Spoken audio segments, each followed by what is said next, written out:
कलयुग के कोहिनूर राजीव भाई को अवश्य सुने और अपना जीवन सुखमय बनाएं। आप कहें जी मिट्टी की हांडी के बाद अगर कोई चीज है तो हमारे यहां एक मेटल बनता है जिसको आप लोग कहते हैं एलॉय है, कांसा। कांसा आपने सुना है, शायद देखा भी हो किसी के घर में। तो दूसरा सबसे अच्छा माना जाता है कांसा, तीसरा सबसे अच्छा माना जाता है पीतल। अब ये कांसे और पीतल में भी हमने काम कर लिया कि अरहर की दाल को कांसे के बर्तन में पकाएं तो उसके सिर्फ 3% माइक्रोन्यूट्रिएंट कम होते हैं, 97% मेंटेन रहते हैं। पीतल के भगोने में पकाएं तो 7% कम होते हैं, 93% बचे रहते हैं। लेकिन प्रेशर कुकर में बनाएं तो सिर्फ 7% बचते हैं, बाकी खत्म होते हैं। अब आप तय कर लीजिए, आपको लाइफ में क्वालिटी चाहिए तो आपको मिट्टी की हांडी की तरफ ही जाना पड़ेगा। क्वालिटी ऑफ लाइफ की अगर बात आप करेंगे, माने जो खा रहे हैं वो पूरे शरीर में पोषकता दे, ये लाइफ की क्वालिटी की बात आप करेंगे तो मिट्टी की हांडी की तरफ ही जाना पड़ेगा। माने भारत की तरफ वापस लौटना पड़ेगा, इंडिया से। अभी हम हैं इंडिया में, जो बनाया अंग्रेजों ने या बना दिया अमरीकियों ने। इस इंडिया से निकल के भारत की यात्रा करनी पड़ेगी। और मैंने पिछले 1-2 वर्षों में ये बातें गांव-गांव में कहना शुरू किया है, तो इसका परिणाम पता है क्या? कि कुम्हारों की इज्जत बढ़ गई है गांव में। गांव वाले समझते हैं कि ये तो कोई बड़ा काम कर रहे हैं हमारे लिए। और मैं मानता हूं कि मेरे व्याख्यान की अगर कोई सार्थकता है तो वो ये कि कुम्हारों की इज्जत इतनी बढ़ जाए कि वो पंडितों के बराबर आ जाएं, क्योंकि वो किसी से नीचे नहीं है, क्योंकि वो किसी से छोटे नहीं है। भले वो मिट्टी के बर्तन बना रहे हैं, बहुत वैज्ञानिक काम वो कर रहे हैं। और मजे की बात कि वो हांडी बना के आपको 20-25 रुपए में ही दे रहे हैं, प्रेशर कुकर तो 250-300 रुपए का है।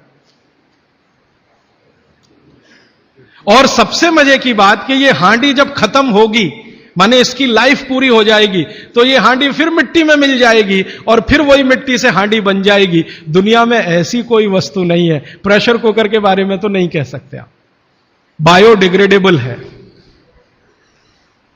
तो आप कोशिश करें अपने घर में थोड़ा परिवर्तन करें। अब मैं आखिरी बात जो आज की कह रहा हूं वो ये, मैंने पिछले 2 वर्षों में मैं होम्योपैथी की भी चिकित्सा करता हूं।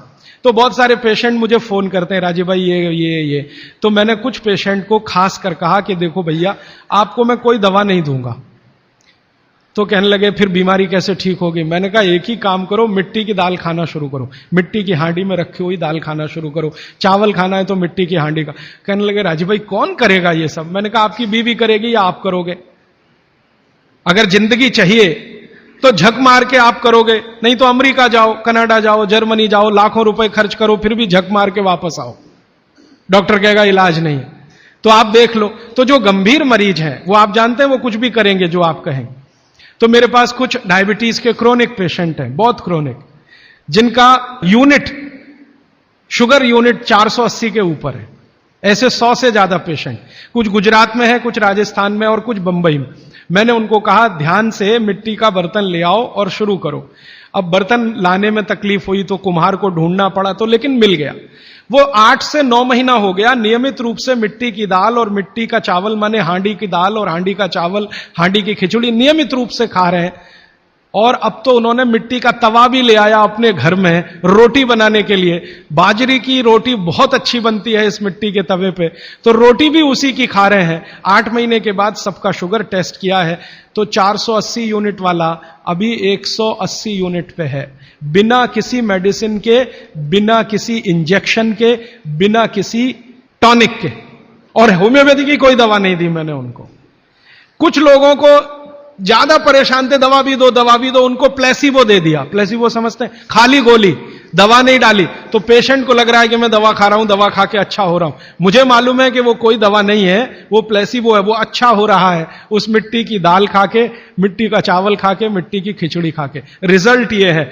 तब मैंने मान लिया कि बाघभट्ट सच में महान आदमी थे। वो एक सूत्र लिख गए कि आप ऐसा भोजन मत करो जिसमें सूर्य का प्रकाश ना जाए, पवन का स्पर्श ना हो, तो वो आपके लिए अमृत तत्व है। भोजन नहीं है, वो अमृत जैसा है। ये एक सूत्र पूरा होता है 8:30 का समय हो गया है। आगे कल दूसरा सूत्र, तीसरा, ऐसे कर करके जो सबसे जरूरी 15 है वो पहले बताऊंगा और उसके आगे बढ़ता जाऊं। आभार। राजीव भाई को लाइक करना ना भूलें।